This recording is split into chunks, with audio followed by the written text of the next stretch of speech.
मित्रों, मैं दिव्यदर्शन पुरोहित गुरुदेव objective Vadodara India से बोल रहा हूँ। वर्तमान में काफ़ी लोगों के मन में सवाल आते हैं और मुझे टेलीफोनिक इन्फॉर्मेशन भी देते हैं, टेलीफोनिक पूछताछ भी करते हैं कि लॉकडाउन की वजह से प्रदूषण लगभग नहीवत हो चला है, फिर भी इतनी गर्मी क्यों बढ़ रही है, वातावरण में एटमॉस्फेयर में गर्मी क्यों दिख रही है। तो उसके 2-3 कारण मैं आपको समझाना चाहूँगा। पहली बात तो ये कि जो 22 मार्च के बाद में हम लॉकडाउन में चले गए और पूरा इंडिया, वैसे तो पूरा विश्व मगर पूरे इंडिया लॉकडाउन में चला गया, तो उसके चलते फॉसिल फ्यूल का प्रोडक्शन बंद हो गया, ग्रीन हाउस गैसेस चलते बंद हो गए। तो उसके चलते क्या हुआ, nitrous oxide complete zero level पर लगभग हो चुका है। सल्फर डाइऑक्साइड भी बहुत काफ़ी कम हो चुका है। पर्कुलेट मैटर कम हो चुका है। ओजोन 3 जो ग्राउंड लेवल ओजोन 3 वो भी कम हो चुका है। और जो जिसको पोल्यूशन कहते हैं, जो पर्कुलेट मैटर और सस्पेंडेड पार्टिकल से बनते हैं, वो लगभग नहीवत हो चुके। और इसकी एक सीधी सादी मैं आपको रीत बताऊं कि अगर आपने पहले आसमान देखा होगा तो आपको गिने चुने 10-15 स्टार्स दिखते थे। अब आप देखेंगे तो जाकर के 400-500 स्टार्स आप देख सकते हैं। सप्तऋषि नक्षत्र और यहाँ तक कि मध्य रात्रि में धनु राशि तक देखा जा सकता है। ये बताता है कि एटमॉस्फेयर एकदम क्लीन हो चुका है।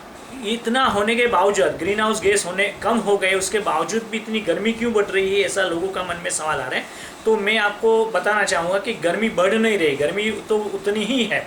और जब लास्ट ईयर इस टाइम पर 41-42 डिग्री टेम्परेचर था, अभी भी 39 से लेकर 41 डिग्री टेम्परेचर ही चलता है।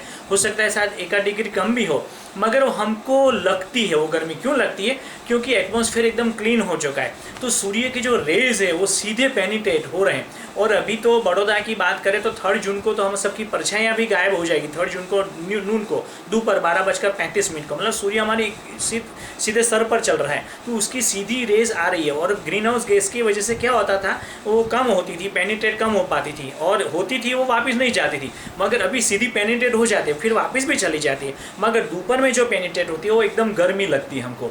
और ये सीमेंट के चलते और ये आसपास के सीमेंट के जो रोड्स हैं और ये बिल्डिंग्स, उसके चलते गर्मी लगती है। मगर इसका एक अगर फ़ायदा आपने देखा होगा तो, कि अगर आपने पिछले 3-4 साल का अभ्यास किया तो 2018 में अब तक 3 हीट वेव आ चुके थे। लास्ट ईयर 2019 में 4 हीट वेव तक अब तक आ चुके थे। इस बार एक भी हीट वेव नहीं आया है, एक्सट्रीम वेदर इवेंट हुआ ही नहीं है, क्योंकि प्रदूषण बिल्कुल कम हो चुका है। नाइट्रस ऑक्साइड कम हो गया है, तो एकदम हीट एकदम बढ़ जाना, एकदम कम हो जाना, ऐसा नहीं हो रहा है। हीट वेव एक भी नहीं आया है। ये बहुत बड़ी उपलब्धि हम मान सकते हैं। ये गर्मी इतनी ही रहेगी और आने वाले 4-5 दिन तक मेरा मानना ये है, जो सैटेलाइट पिक्चर हमने देखे और अभ्यास के, उसके हिसाब से अगले फ्राइडे या सैटरडे तक बादल आने की संभावना लग रही है। और 1 जून 2 जून के आसपास बारिश होने की भी, हल्की सी बूंदे गिरने की, 2-3-4 mm तक की बूंदे गिरने की, बारिश होने की संभावना भी दिख सकती है। और वैसे तो 25 जून तक बारिश आएगी, मगर अभी संभावना ऐसी लगती है। मगर ये गर्मी है, उससे डरने की कोई आवश्यकता नहीं है। और अभी वर्तमान में यह टेम्परेचर चल रहा है, तो ईश्वर की इच्छा है, उसको हम एक्सेप्ट कर लें। क्योंकि जो वायरस अभी चल रहा है उसके लिए हीट होना बहुत आवश्यक है, उसको ख़त्म करने के लिए। तो ये हीट चल रही है, बहुत अच्छी निशानी है। हीट वेव्स नहीं है वो भी अच्छी निशानी है, और जो गर्मी चल रही है सूर्य नारायण की, वो भी बहुत अच्छी निशानी।